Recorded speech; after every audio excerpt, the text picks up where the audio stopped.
Yamakateerera kudaiso ndiyo nyaya vision yacho patinokupagurira nhau nenyaya dzakasiyana-siyana dzinenge dzichiitika munyika yekwedu. Kana changosvika panapa kari kekutanga chatova chikumbiro kuti utange nekulike this video kuitira kuti tikwanise kuramba tichikupai mamwe maupdates nenyaya dzese dzinenge dzichiitika munyika yekwedu. Mawarvetarian vatanga vakutodawo ndo nyaya yatiri kusangana nayo panapa. According to New Zimbabwe, parikunzi Warvets together with other disgruntled citizens are planning to stage a protest this Thursday, citing Zimbabwe's worsening economic meltdown. Earlier this month, the former liberation struggle combatants vowed to embark on massive protests to force President Emmerson Mnangagwa to resign. In a letter written to Zimbabwean Public Police, the Warvets stated that the planned demonstrations aim to draw attention to the economic crisis, demand government accountability, and push for economic freedom, as well as an end to corruption, tribalism, nepotism, and poor government.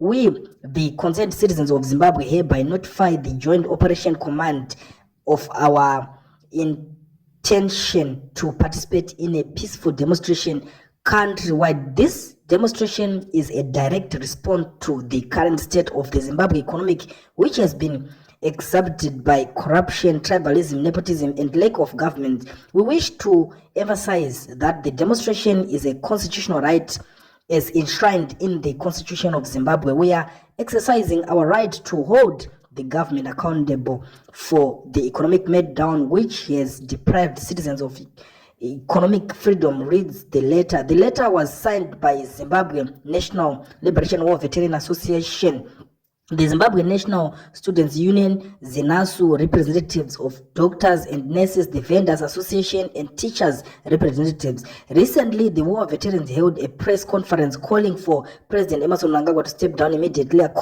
accusing him of failure. This followed recent demands by expelled ZANU-PF's Commit member, Comrade Blessed Geza, a vocal critic of Mnangagwa, who insisted that the president must step aside due to his poor leadership. Geza is currently in hiding after police launched a manhunt for him over 4 criminal charges, including undermining the authority of the president and inciting public violence. Donya iri panapa yatakasangana nayo, yatiri kusangana nayo, yatiri kuona, yatiri kunzwa, iri kutenderera, iri kutaurika, iri kurongwa nezvinhu zviri kuda kuitwa neavo varwi vehondo yerusununguko kana kuti mawarvetarian avo vakarwira nyika. Ndo vatinoti macomrade vakasunungura nyika vacho ndo vakutaura kuti takuda kudemonstrate kana kuti kuratidza kuti ZANU-PF yacho ibve, nekuti tinoziva ndechekuti iro bato iri reZANU-PF matongero ese arinosimboita nyika nderekuti vanenge vachishandisa advantage yekutaura kuti isusu takarwa hondo, takaenda kuhondo, asi chiripo ndechekuti iko zvino vakarwa nawo hondo vacho ndo vakubuda vachitaura kureva kuti vanenge vachiti nyika itongwe munhu asina kuenda kuhondo. Saka vakarwa hondo vacho ndo vakuuya vachichinja magoalpost kureva kuti havasina vavanokwanisa kumira navo. Hamene kuti rwendo runo vachatonga nyika vachitaura kuti kudii, nekuti iko zvino vakuhwanda nekuti zvoni 2030 vanga vaende vakazoita zvakati. Manje mawarvetarian vacho ndo vanodecide kuti ndiani watinoda kuti atitungamirire, nekuti munongoziva kuti vanenge vachingoti nyika takaitora kuhondo, takaitora nechisimba. Ndo nyaya yacho payava patava iko zvino izvi hatisi kuziva kuti mimi makatarisawo nyaya iyi kwamuri ikoko kumativi mana nyika munoionawo sei.